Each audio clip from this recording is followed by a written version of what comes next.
guys, for today's video guys. Nandito kami ngayon sa Nandito kami ngayon guys sa Buhangin. Nakarating kami ng Buhangin guys. Oh.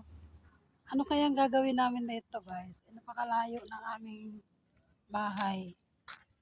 Kami po ay pupunta dito guys sa aming samahan ng saging.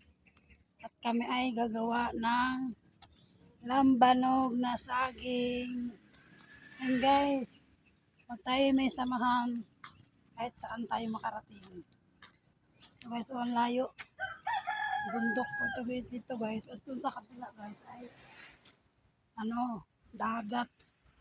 And guys, nang iwan yung aking kasama. Iniwanan ako ng kasama ko. Ay, i-chat daw namin si Kagawad Nor. Kagawad Nor, nasaan ka na?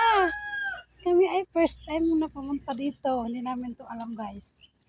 Nag-chat lang sa amin si Kagawad Nor na dito daw kami. Banda sa senior high ng Buhangin. Yan guys. Mamaya guys, update ko kayo pag kami ay nandun na sa amin. Thank you for watching.